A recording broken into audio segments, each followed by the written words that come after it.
Good morning, friends, and welcome to Rise Virtual Worship. My name is Amanda. Today is Sunday, June the 13th, 2021. We are so grateful you are here. We want to remind you that you are a gift. You are a gift to us and to this world. Your life matters so much. So please go in whatever way you can and be a gift to your community and your world today.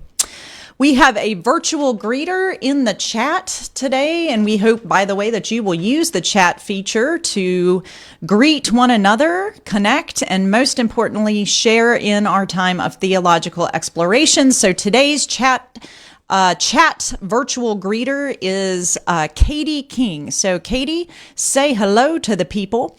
Katie is there if you have any sort of need or question or whatever. Shout out to Katie and she will try to help you. There are also lots of other friendly folks who are in the chat every single week there to help you as well.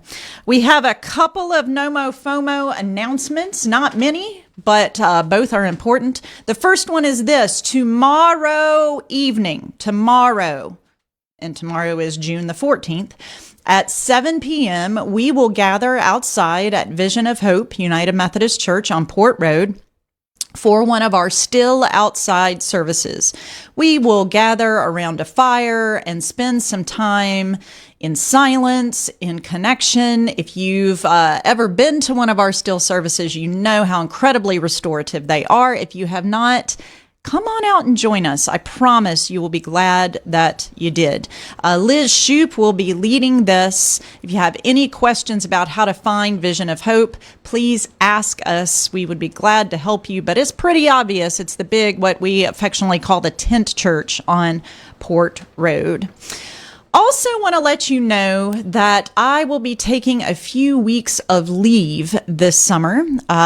In the United Methodist Church, there is a gift given to clergy every so often throughout our career. It's called renewal leave, and I've decided this summer I'm going to take a few weeks of leave.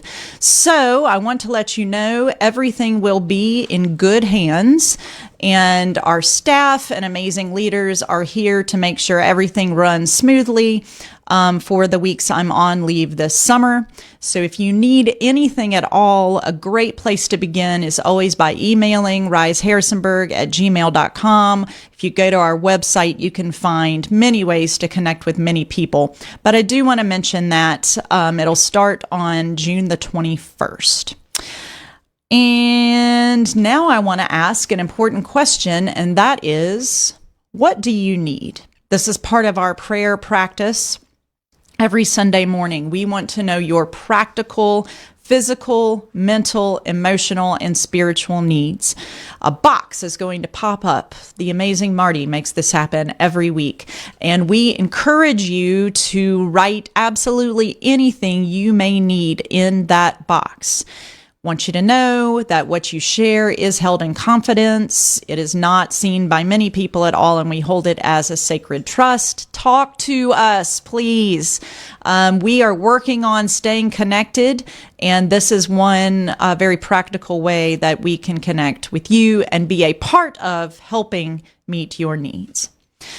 The second part of our prayer time every week is what is often a pre-recorded prayer. So today's prayer is brought to us by Abby, our wonderful, wonderful coordinator of campus outreach, and now our Rise Cares coordinator. More to come about that. Abby's going to offer a prayer this morning, so I invite you to lean in, grab your coffee, grab your tea, whatever you're doing, and join Abby and our community in prayer. Hello everyone, my name is Abby, and in honor of Pride Month, I wanted to focus our prayer time on pride and God's expansive love. This prayer is an adaptation of a prayer from the Reconciling Ministries Network and from the Reconciling Works. Prayer for Pride. Creator of all queer and wonderful things, you've made and you make and you remake us. gather us in harmony, not a false unity, but a selfless and brave coexistence. Give us hungry spirits to hear the diverse melodies of our kin, to recognize the infinite shades of our existence in and because of you. We are proud of who we are because of who you are, because who you are is refracted through us, because who we are is a part of your body. May we follow the Spirit's lead and work for justice and equity for our queer, brown, and Black siblings. In prayer, we say Black Lives Matter, that our LGBTQ+ siblings are made in your image, and that we are committed to your ministry of reconciliation and radical love. Pride. Not the sin, but the reclamation, the reconciliation, the redemption. Let that be our cloak and your love our greatest treasure. Amen. Thank you so much, Abby. I want to remind us now about our offering. Summer is often a leaner time for us here at Rise as far as giving. And I know that many of us are distracted in a number of ways during the summer months, and it might be tempting to accidentally forget to give to Rise. This is why I want to encourage you to use this new platform called Vanco. Vanco automates your giving so you don't even have to think about it. If you have any questions about how to sign up through Vanco, please contact us. Particularly Corey Schaefer is a Vanco expert and can help you set that up. Also, we want to remind you to please remember we are on Venmo, so you can Venmo us at any time. You can use PayPal, which is easily accessed through our website, or cash or check. But friends, we really need your support this summer because many of us may be out of town, hopefully doing restorative, wonderful things, making memories this summer. But we need to continue to pay the bills and pay our staff and fund our ministries that make this movement called Rise so remarkable. And as I've said before, we have some exciting initiatives that are in the works that we hope to reveal soon that will launch this fall. Those require financial support as well. So please, please, please remember to support us this summer. Our first song today is one that I dearly love. It is by an artist named Chris Rice. It is called Go Light Your World, and James Satva is going to play this for us today. So James, take it away. This is called Go Light Your World.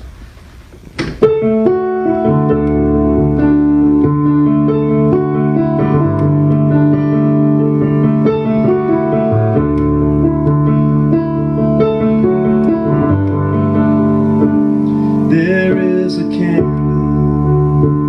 in every soul, some brightly burning, some dark and cold. There is a spirit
see it.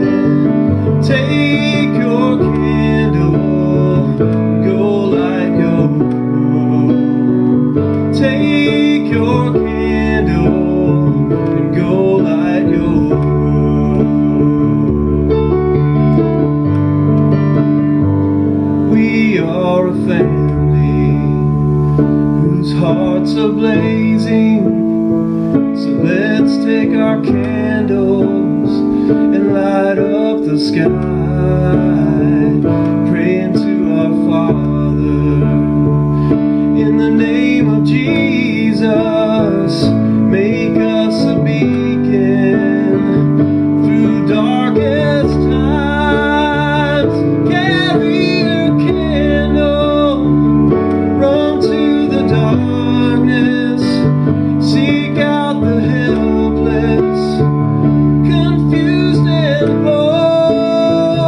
Hold out your candle for all to see it. Take your candle, go light your world. Take your candle, go light your world.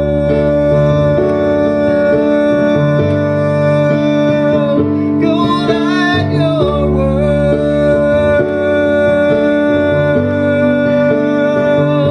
Take your candle, go light your world.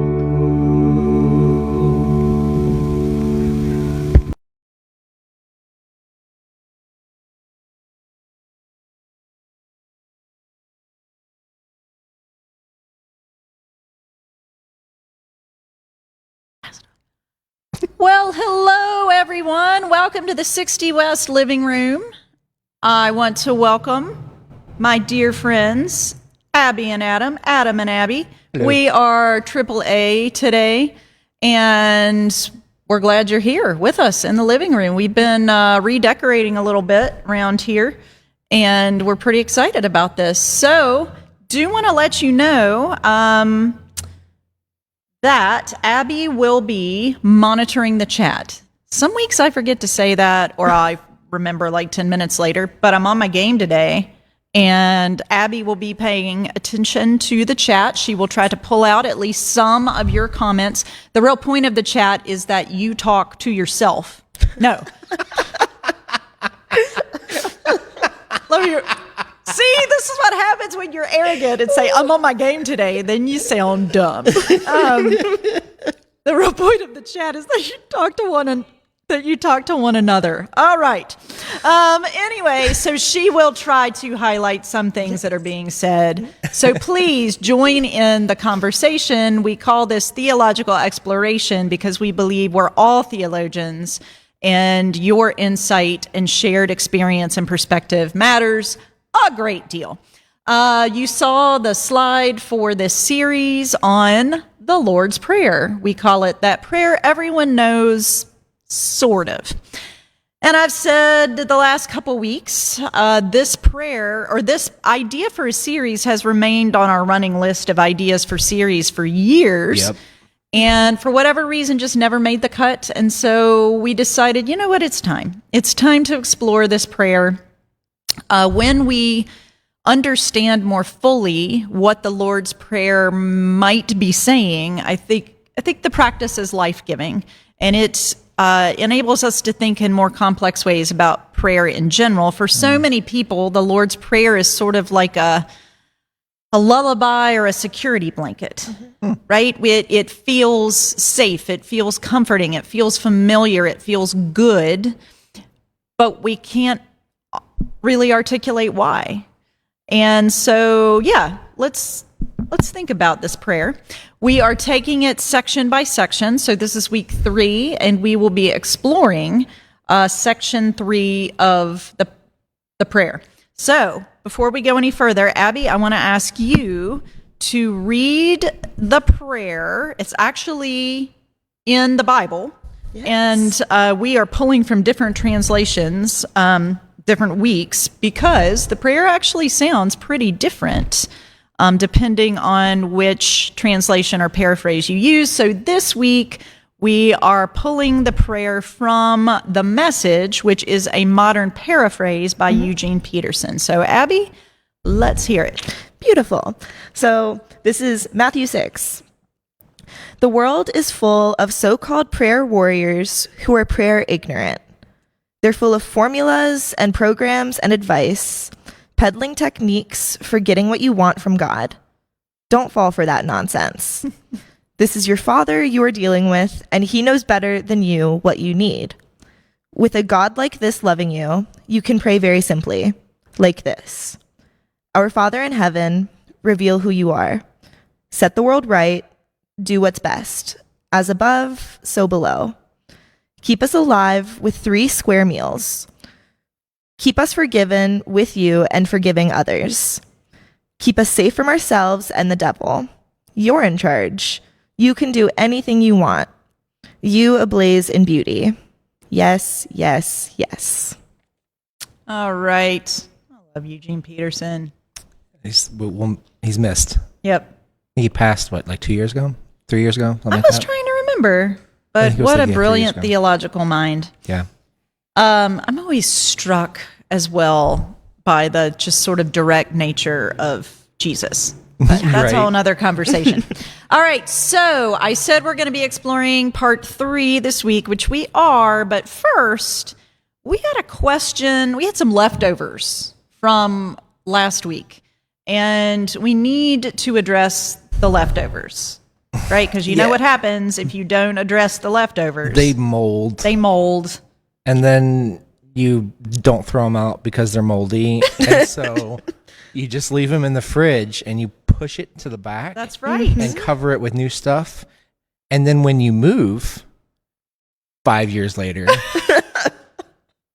you find it. This is a man who just moved, so he knows of what he speaks. All right, so, but that whole pushing it to the back thing, that works as a metaphor. So we don't want to push this question to the back. Yeah. We want to spend a little bit of time exploring it. It's quite a question. I am charged as the timekeeper, not the best role for me. But I'm going to try to make sure we move along so we actually get to section 3. But we had a question from last week. And this is the question. Now, remember, last week's section was, Father who art in heaven, hallowed be thy name. Thy kingdom come, thy will be done on earth as it is in heaven. And this is where this question is coming from, this line. On earth as it is in heaven. So, Adam, let's start with you. Okay. Okay. What is heaven? And at this point in your journey, how would you talk about or describe the idea of heaven? Is it static or unfolding, or how would you speak of it or think about it? Easy question. Yeah, real easy question. You know, I have a distinct memory. I took a class in systematic theology when I was an undergrad, actually. And I remember we got to a part of the class when we were talking about heaven, about kind of eternity. And you know, I remember posing the question to the professor, how boring heaven sounded to me. Like this like eternal state of bliss just sounded like horrifically dull to me. Didn't sound like bliss, huh? It didn't, no, because and I think that's the popular understanding of heaven. It's this sense of like eternal goodness and like everything's perfect and Babies nothing in diapers changes. and clouds and gold streets. And Yeah, exactly. Like, and that just sounded so boring to me. So I've been, you know, I think like a lot of people, I've wrestled with this understanding of heaven because I remember thinking, like, if that's heaven, I don't know that I want to go. Like, that doesn't sound particularly appealing to me. I don't know that that's what I want life to be. or eternal life. Yeah, eternal life to be. Well, and then I think, did you get me this? I think you gave me this magnet. Probably. That sounds like something I you would give do. me this. It's a Mark Twain quote, and it says, "Go to heaven for the landscape, go to hell for the company or something along those lines. And it just cracks me up. That's classic Mark Twain. If heaven is going to be, if heaven's where we end up, that's an interesting question. Do we end up in heaven or not? But if heaven is where we end up, if it's our, reward or something, it has to be dynamic. It has to be changing and growing and evolving in some way. And I think there also has to be challenge and struggle and danger and risk, because that's some of the best parts of life. And so I don't know what heaven is. Generally, like from a theological mind kind of understanding, I would say heaven is God's ideal. God's ideal world. And what that is, I don't know. I've been trying to figure that out for a while. Like, what is God's ideal? I think that's what Jesus is trying to get at. Like, what is God's ideal? What does that look like? And I think it looks very different than we imagine it more often than not. Beautiful. Abby, what are your thoughts about the nature of heaven, and what's the chat saying? Quite an easy question. Yeah, it is. Yeah. The chat is still a little quiet, but it's early. It's exactly 10-ish, so maybe they're still waking up. Okay. But Adam, it's interesting that you brought up about how you kind of went through if this is what heaven is that a place that I want to go to? Is that a place that I want to exist in? And I had a very similar experience, actually, but for a different reason. This was more so when I was beginning to explore my faith as like an adult. And the loudest things that I saw came from homophobes and people who are more closed-minded. And that was more so where I came from. I was like, if that's what heaven is, if it's like full of homophobia and transphobia, I don't know if that's a place for me. And so I definitely agree that I think it is a dynamic, changing thing. And there's a book that I read, and I will talk about this book all day. I've talked about it before, but it is called Jesus Feminist. And it is one of my favorite books, and one of the most jarring pictures that always stays in my mind is it talks about how in religious contexts, people tend to say, there's always room at the table. There's always an extra plate at the table or an extra seat at the table. And this book flips it on its head, and it says, no, it shouldn't be a seat at the table. Instead, we should tear apart the table, take it outside, light it on fire, and have a bonfire. And invite all of the broken and all of the hurting and all of the people who aren't comfortable even entering the house. Bring it to them. Make it a community event. Dance around the fire. Yeah. And so when I think of that picture, when I think of that mental image, to me, that is the essence of heaven. A bonfire, a community event, let's get together and tear apart the systems and just be happy and coexist.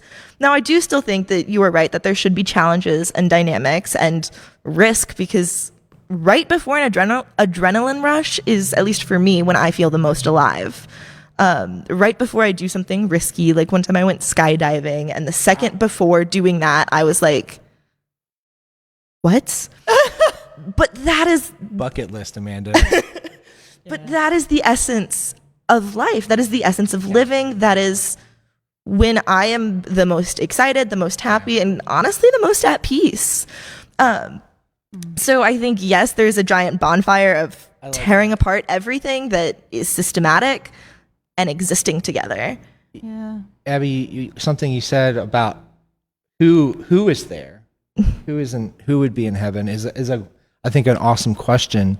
And I'm reminded of that story Peter Rollins tells about coming up to the gates of heaven and refusing to enter because his friends, atheist friends and his Buddhist friends and queer friends aren't allowed in.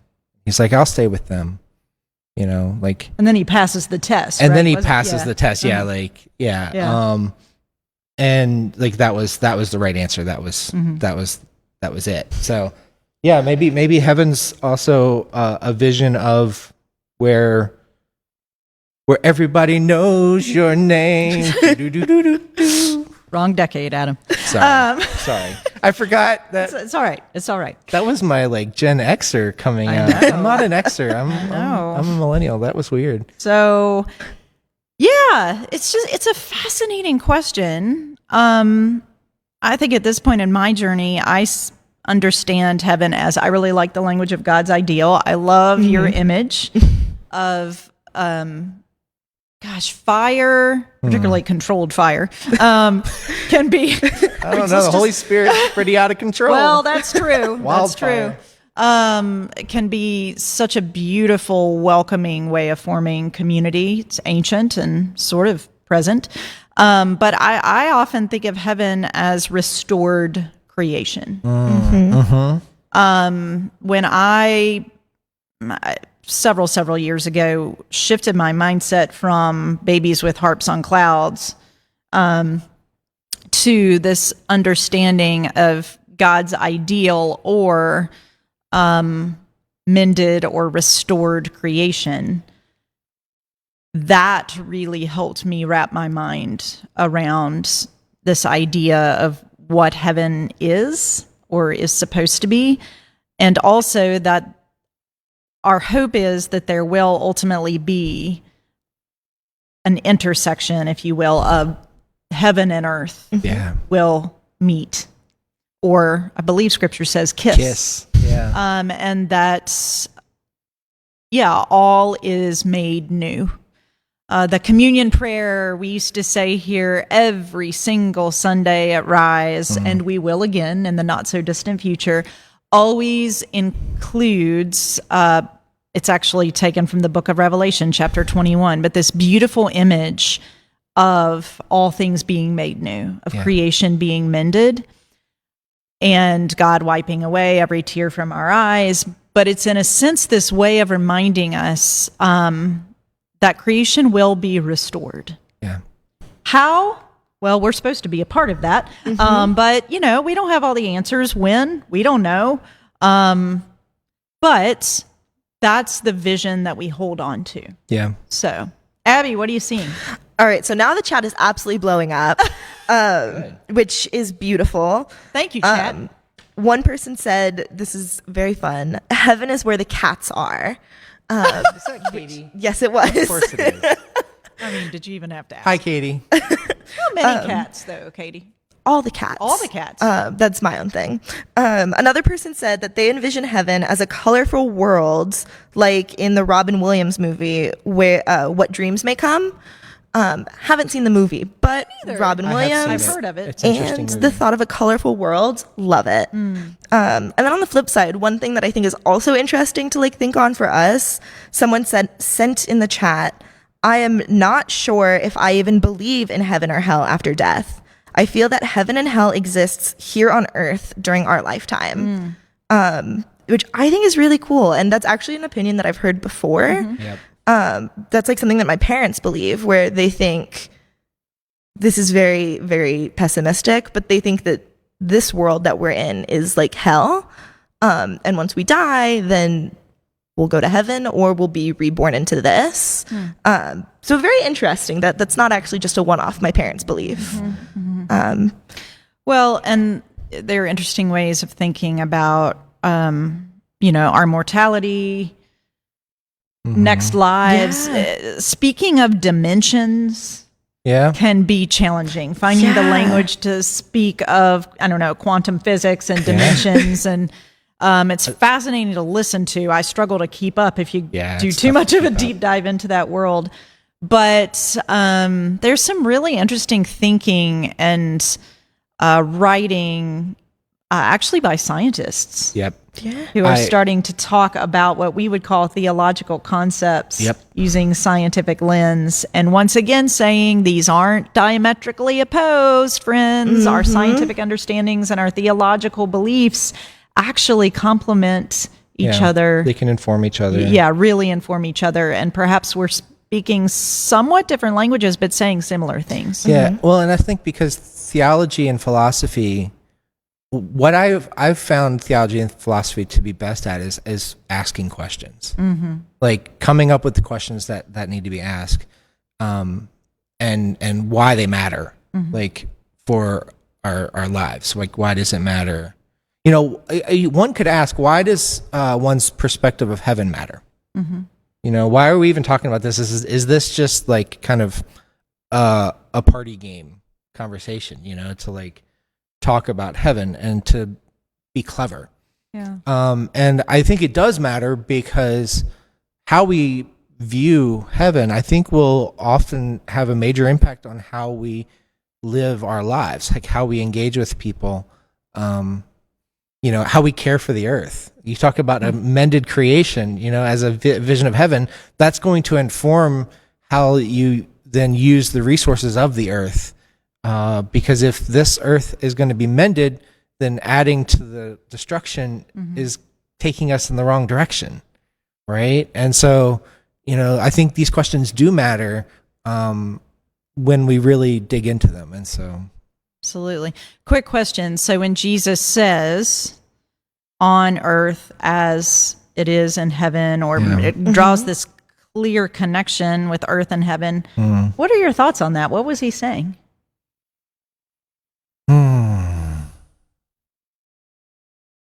Well, I mean, that's kind of, I think, where my earlier statement about heaven as kind of God's ideal or God's dream, Okay. this comes in here. Like, heaven is the vision, is the goal, perhaps, of earth. It's what God desires earth to move towards. And so, you know, the answer to that question, I think, is actually found when we look at Jesus's teachings, especially his parables, where he's teaching the kingdom of heaven is like. That's, I mean, that line, the kingdom of heaven is like, and then he tells a story.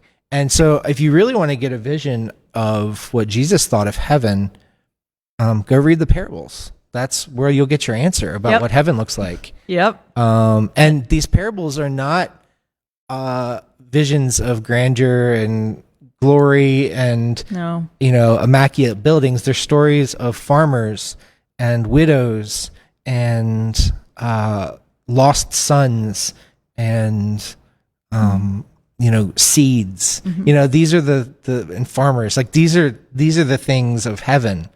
Says Jesus.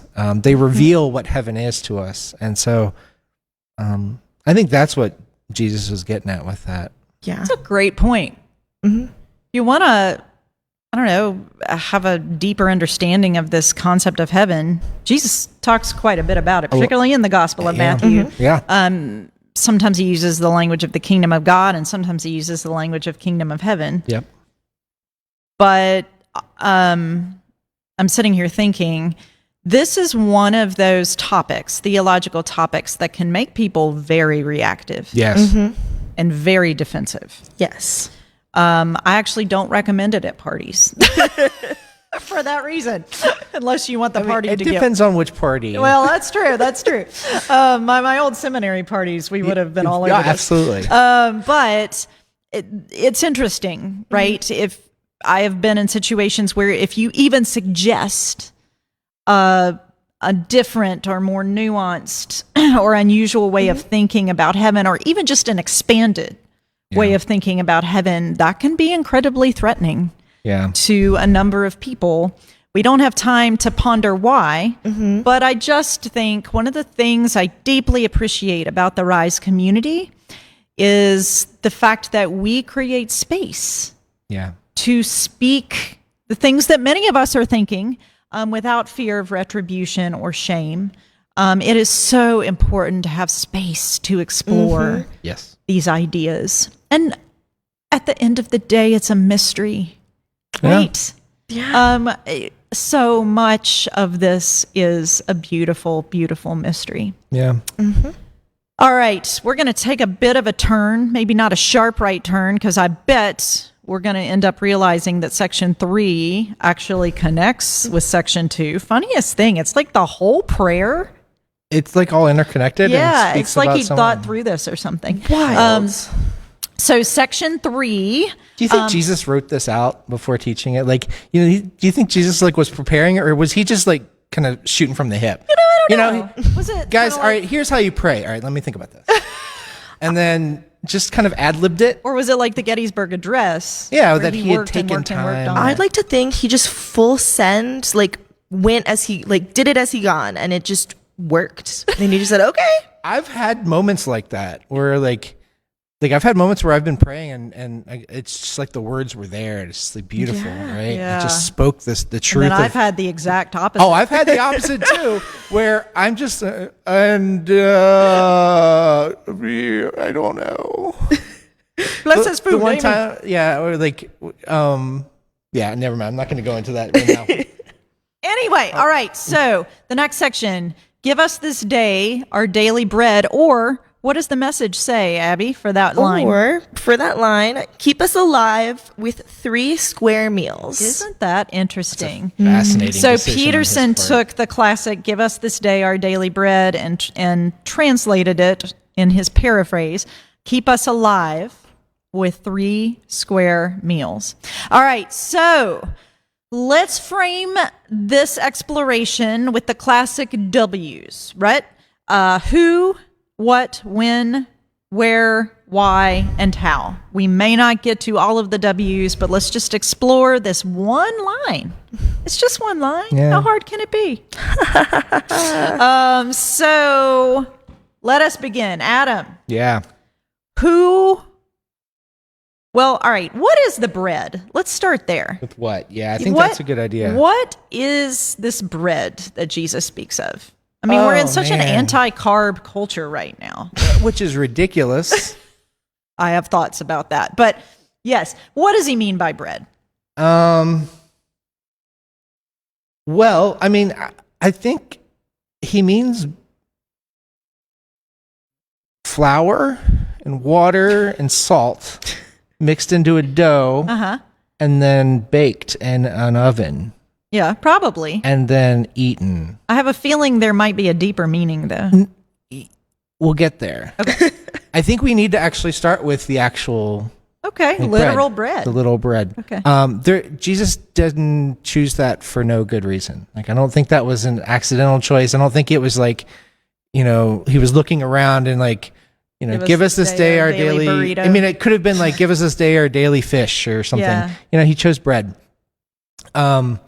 And bread is this wonderfully simple food. Lots of Old Testament connections. too. Yeah. Well, and I was thinking it definitely. I was thinking about manna, and I think we'll get to that in a second.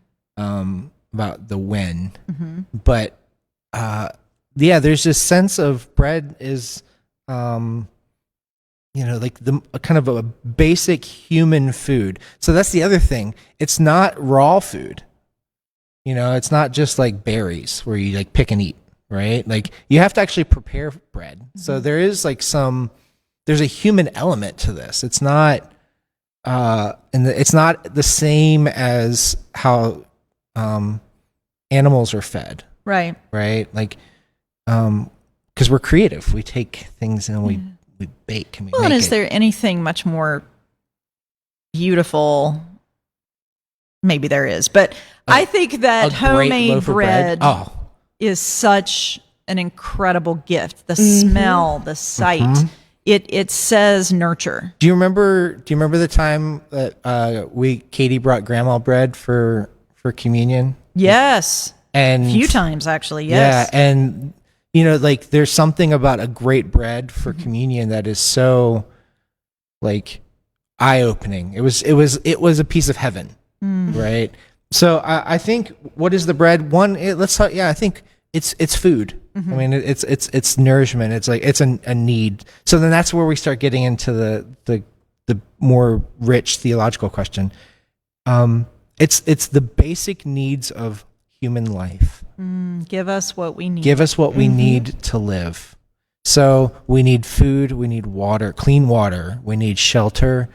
I would say we need family or like connection. Yeah. We need, other human beings, sociability. Yes.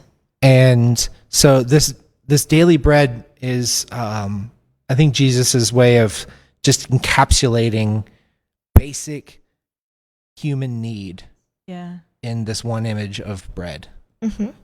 Abby, thoughts or observations? All right, so I've got both because I love this question. And where my mind immediately went to with the original phrasing of bread, I think there's even more to unpack with this translation. I didn't want to touch that. But with the bread translation, to keep it simple, is that there is a ritualistic element to bread making. And I think that's important here because there's so much intention behind making bread. Because if you don't do it correctly, or if you skip a step, or if you don't let it rest enough, it won't work. It won't happen. It won't bake correctly. And I think that kind of ties in directly with why it says, give us this day our daily bread, because it reminds us that much like bread, there are things that we need to do. Specifically, like my mind immediately went to resting because you need to rest bread dough because it needs to rise. And so where I went was that kind of reminds me of we need to listen to ourselves. We need to take care of ourselves. And we're kind of doing that prayerfully by asking, please remember to help us take care of ourselves. Remind us that we don't need to work all the time. That Oh, wow. I'm very guilty of, if I'm not doing work, I feel like I'm wasting the day. If I'm not doing some sort of deliverable, I did something incorrect that day. And so when I think of this prayer, give us this day our daily bread, bread has to rise, bread has to rest. It kind of reminds me to take a step back, sit and just meditate or just be still. Sabbath.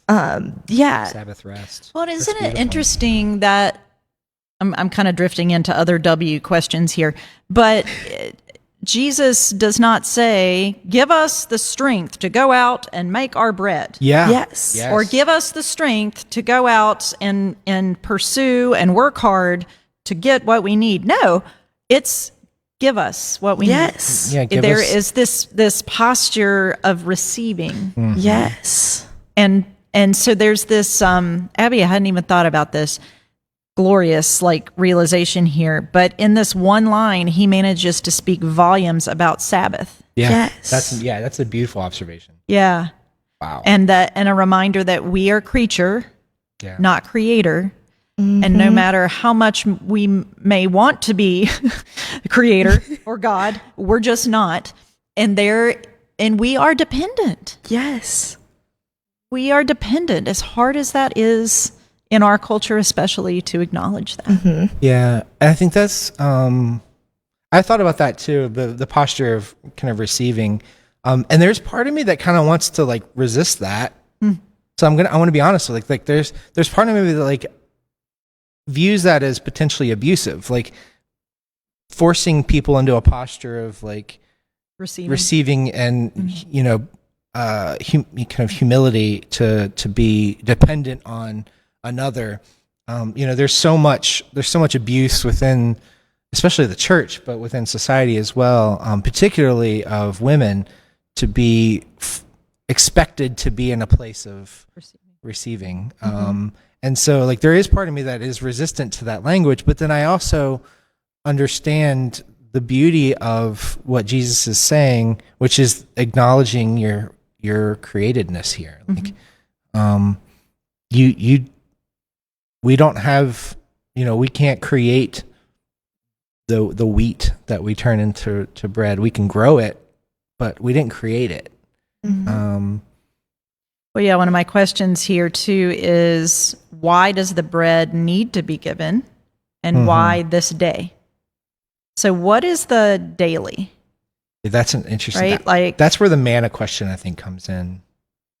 It's not just give us this day our bread, or God, please give us what we need, but it's daily. Yeah. Give us today, give us what we need for today. I think is maybe the way to think about that. So it's not today give us what we need for this week, or give us today what we need for the month. There's a sense of immediacy and presentness that this prayer leads you into. It's in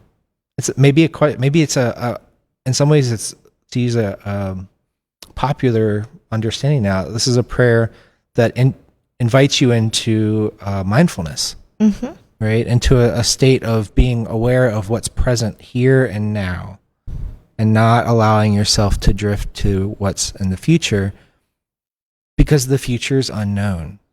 And Jesus is pretty clear about that over and over. There's been more than once where Jesus, encourages his disciples to not worry about what's going to happen tomorrow, to not become obsessed with what's to be, and instead be aware of what's right now. And so, also in Matthew, he has a lot to say about trust. Yeah. Trust that there is enough. Trust that you'll be okay. Well, and what a beautiful sentiment. When I'm not trusting that there's enough, I gorge. Right? So I eat the extra burrito from Taco Bell when it's not needed, and I feel sick. But I know behind that is there's this anxiety about having enough. Yeah. That I'm not even conscious of, I don't think. But if I really thought about it, I think that's what's there, and which is why I think, and we've said this a lot, because we've talked about doing a series on food for years, and we've resisted The theology of food. because you've named this, and I think it's true. You mentioned earlier, challenging people's perceptions of heaven will really rile people up. Challenging people's perception of food and their relationship with food is like asking for a fist fight. Or a food fight. Or a food fight, yeah. That would be more fun. A food fight would be fun. It would. But, because, I think because the reason for that, I think, is because there is so much anxiety around having enough food. It's so deeply rooted. I mean, I feel like that's probably primal. Well, and our culture reinforces that constantly. Yeah. With marketing saying, no, you don't. You aren't enough, and you don't have enough, so you need to acquire more. Absolutely. Then we feel worse. And Abby, what are your thoughts about why does the bread need to be given, and particularly this day? And what are you seeing in the chat? So first I wanted to say that that's actually historically sound. We saw after the Great Depression, there was a big upkick of people who survived the Great Depression, then would constantly be having food in their house, would constantly be refusing to eat their leftovers because of the fear of running out, because of the fear of not having enough, because of the trauma experienced. And so there was a really big issue with people who survived it, paralleling with issues of being obese or overweight or having unhealthy relationships with food, because there was such a big internal fear of not having enough.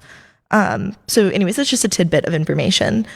Somebody in the chat had said that the daily bread, the phrasing of daily comes in with almost an easing of anxiety. That it will be sustained today, it will be sustained tomorrow, it will be sustained yesterday. And it kind of pulls us into mindfulness of we don't need to worry about a week from now. We don't need to worry about 2 weeks from now or a month from now. We just need to be so focused in the moment, in the now, and be okay with that and be at peace with that. Kind of what I was thinking personally was, this reminds me of the previous quote of the when we were talking about the kingdom to earth. To me, that goes hand in hand, because to me, that is a call to action. That is a call of advocacy and a call of justice.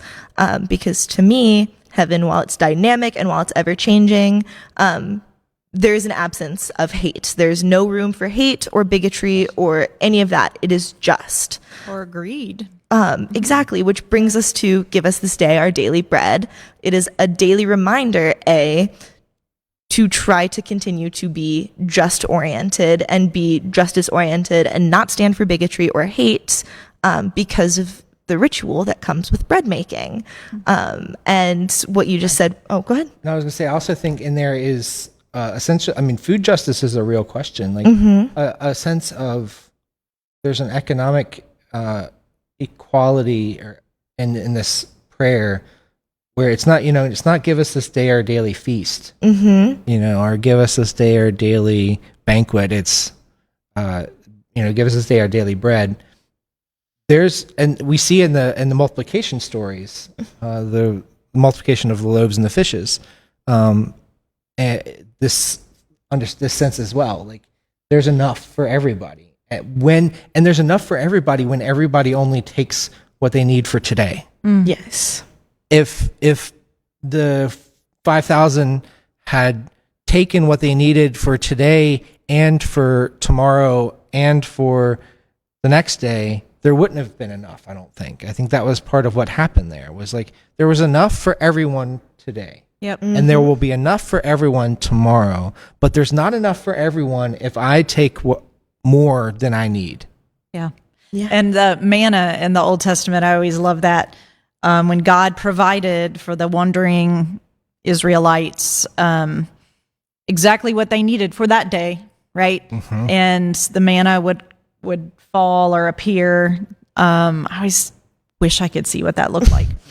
But the rule was you took what you needed for that day, but if you hoarded the manna, it would rot.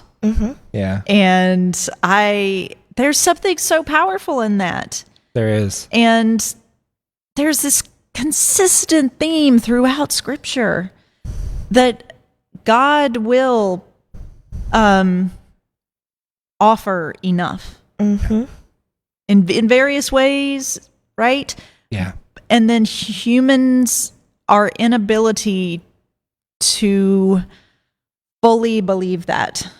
And look, I'd have yet to meet a human being who doesn't struggle with that at least a little bit. Yeah, guilty as charged. Yes. Yeah. On more than just food, too. Right.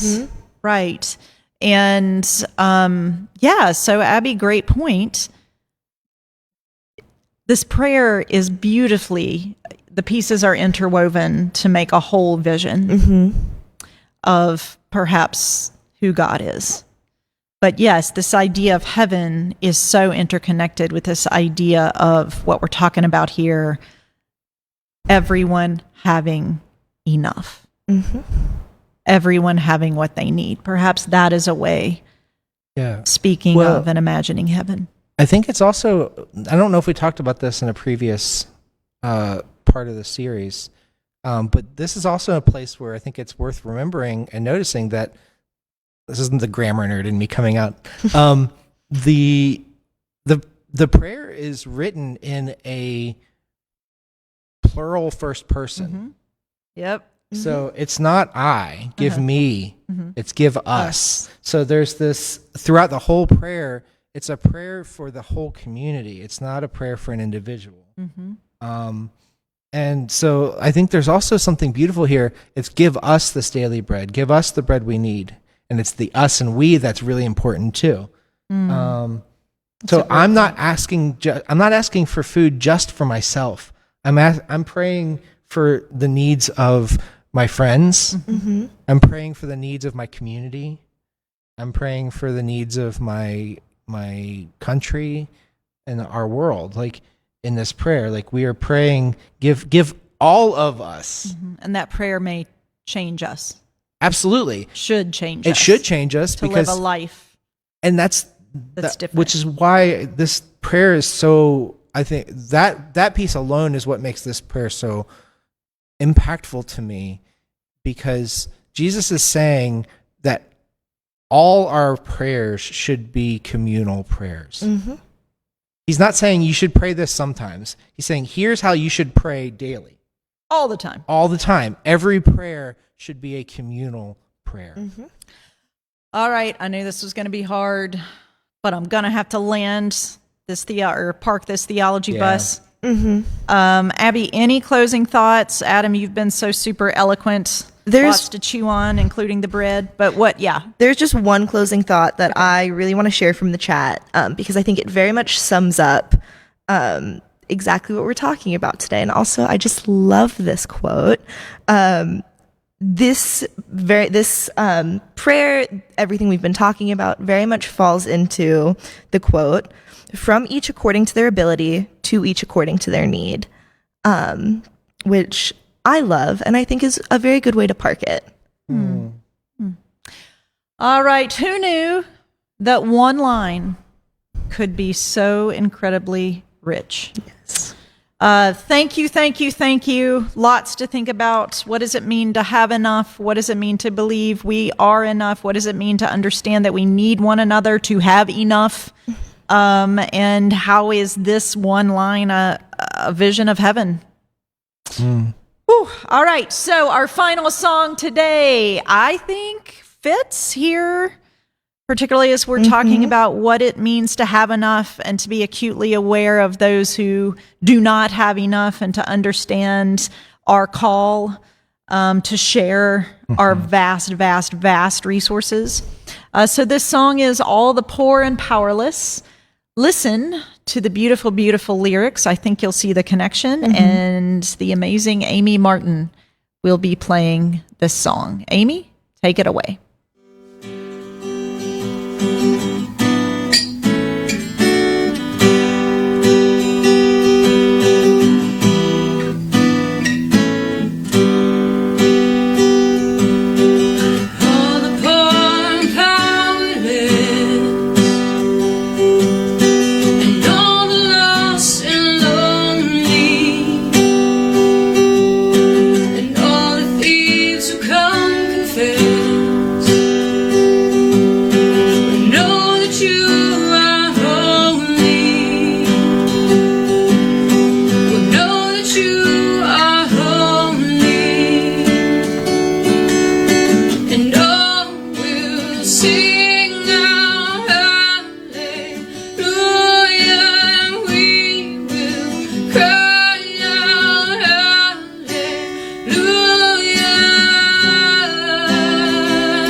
Thank you so much, Amy. We were enjoying that song very much. And Adam was also commenting that during our conversation about bread, his stomach had strong opinions. Yeah. We were just saying it would have been pretty apropos to ask my stomach what it thought about this conversation, and it had a lot to say during our conversation. We were just completely ignoring it. That's I feel right. kind of bad, actually. I feel like we were talking over my stomach. Yeah, that was rude.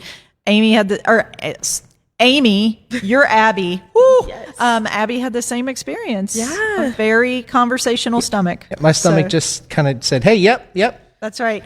Go have some bread, friends. Maybe don't talk about food before we've eaten. That's today. right. Be good to your stomachs. Quick reminder, tomorrow, June 14th at Vision of Hope at 7 p.m. Liz will be leading an amazing Still Outside service. All you have to do is be there. Yeah. If you want a chair, bring it. If you want a blanket, bring it. But it's right behind Vision of Hope. Hope to see Wonderful. you there. And if you're worried about forgetting about it, you know where you can find out about it, get a reminder?